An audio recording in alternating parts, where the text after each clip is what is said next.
and stuff. And I do want to get to some of my other callers, but Sure. there is one thing I want to touch on a little bit, and I feel like when it comes to streaming advice, it is kind of, I feel like it's overdone personally.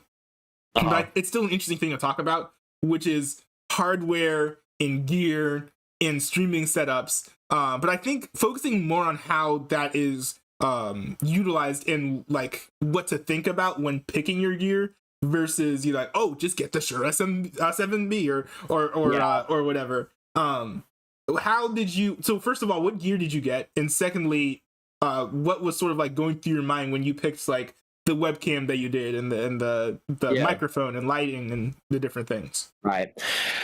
Okay, let me look around here and try to get this pretty quickly. Let's see how let's see if I have a lot of gear.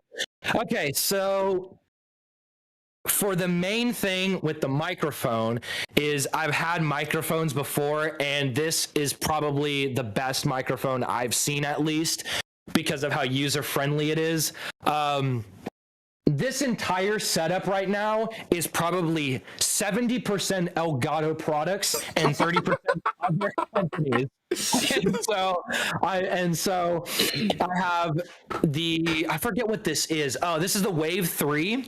And this is a USB mic, so it's you do not have to have all this extra stuff with, say, a condenser mic, which you have to have like this entire phantom power thing. You have to have it's all different. And this one, just you connect to your computer and you make sure that it's on. And I have a stand to go with that. And I use the Stream Deck, the Elgato Stream Deck, and it's the small one, which it does wonders. And I think that for at least, it might be a little bit pricey, but for a stream, I would recommend it 100%. There's so much you can do with it, and it makes things easier. I have, what else do I have? Oh my God, there's so much. Photography lights. And I use those lights, and so I got to have those, and I get to keep those, and so these are my lights. And then I have like a professional camera that I've used, and I was able to get that, and so I have top-notch stuff-ish. But I tell people all the time, like, you don't have to worry about cost. It's about how you execute than what you gather with it. I use an HD60S, and that is for games. So I rarely use that, but I do have that. And then I have this Camlink 4K, which is the only way that I can get that camera to connect. You have a 4K camera? No, I think what it does is it encodes it to 4K, or gives it the ability to have 4K. I do think that one has 4K, but I usually set it in 1080p. And the only way I can use it is because they have a really weird HDMI port. It's really weird. And so I had to buy an adapter on top of then using that, then connecting it, and then finally having a webcam. And I have another webcam just in case. And it's a lot of gear, and then not to mention I have a green screen. And that's really cool. It's a lot. It's kind of excessive, I would think. It's kind of excessive, very pricey. That was kind of the first things that I thought was like, oh my God, how much does this cost? And I found the cost, and I was like, oof, yeah, no. And I feel that. Yes, but I do like the high quality that I have, though, because it allows me to do a lot with it.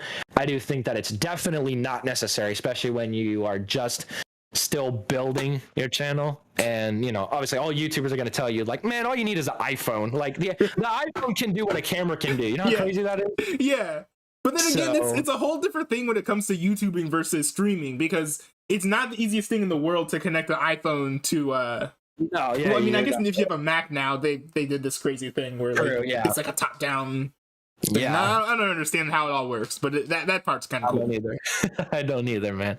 It's crazy. Mr. Pizza says you've kept on knocking over your green screen. Yeah, I've knocked this over a bunch. I don't have a lot of room in this space, and so I've knocked this over before.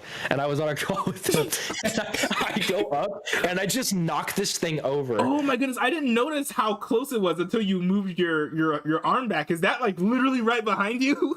This is how much room I have. Yeah, this is right Wow. next to me, and I've hit this before, and I've gotten up and I hit it, and it like crashed into the. I have like another thing in the back, and it crashed into it. And my parents are like, "What are you doing?" And I was like, "I accidentally hit it," And so, yeah. Yeah, my parents have said that too, so that's why I've tried to stream earlier than like. Yeah, for sure. Yeah, so yeah, I think as far as my setup goes, and I guess you can't see it now, so I'm using a laptop, and I wish I could move stuff around and kind of show you, but I upgraded to this 8-port USB hub, but it's like really cheap from eBay. Useful. And it's really finicky. I need to replace it. And if I move it just like a little bit, it disconnects. And so I have my webcam for my streaming webcam. The webcam that's on the Discord is like my built-in laptop webcam. But I have like my streaming webcam and my microphone connected to it, and so I don't want to like mess things up and like ruin the stream. But I have the blue Yeti. And I sort of like and I have it like to this, well, not the Yeti, Snowball. Right. Okay. Yeah. And I like have it like over to the side, so that like you can't see it, but it's still there. Just so that like you can like hear my voice, but it's not like kind of like in the way. I'm not 100% sure how I feel about like microphones like being like up in like people's faces, but for right now, I like. This one? You mean this one? Yeah, I get what you mean. Yeah, because I know some people find it distracting. I was inspired to try and not have a visible microphone. When there's a Christian streamer I watched called Ruslan. He has like these really slick like the whole setup is crazy. Like if you get a chance, like go check out Ruslan's videos, and he has a couple setup tours. And it's crazy because it's almost like a lot of the things that he's done with his setup are inspired by like a TV broadcast almost. It's just like such like high production. But one thing that I did I recommend doing this for microphones, and you don't hear people like say this, but I recommend doing it for desktop audio as well, is running compression on the audio. Because the only way you can probably hear me as well as you can right now, especially like on the stream, is I have the compression. So basically, if you're in the room and you're talking, the microphone is gonna pick it up. But also if I like start like screaming and shouting, which I've done before in my previous political streams, it's not gonna put your ears off. And it's annoying me when I see people like Tim Pool or Tim Cast, which I love watching. The podcasts that he does, but like I'll like put it on when I'm like taking a shower, and like the people are talking in their normal voice and it's kind of quiet, so I turn it up. But then like people start laughing and shouting, and it just like peaks, and I'm like, oh my goodness! Like that was the main reason I kept on getting headaches when I was working in the cafeteria, just because like like on campus, just because I'm walking around this thing, and then all of a sudden they start laughing, and then it's super loud. I get that. Yeah, and then on like the audio, the desktop audio side, I think I've never heard of anyone else doing this, but I've decided to put compression on my desktop audio because I kept on reacting to things that were quiet and it was hard to hear. And I'd go back to edit the clip and I'm like, I can't actually hear anything. Yes, I've actually had that before. Yeah, and I go back on the clip because it records it. When you record it, it records into one audio channel, and you can't get it separated.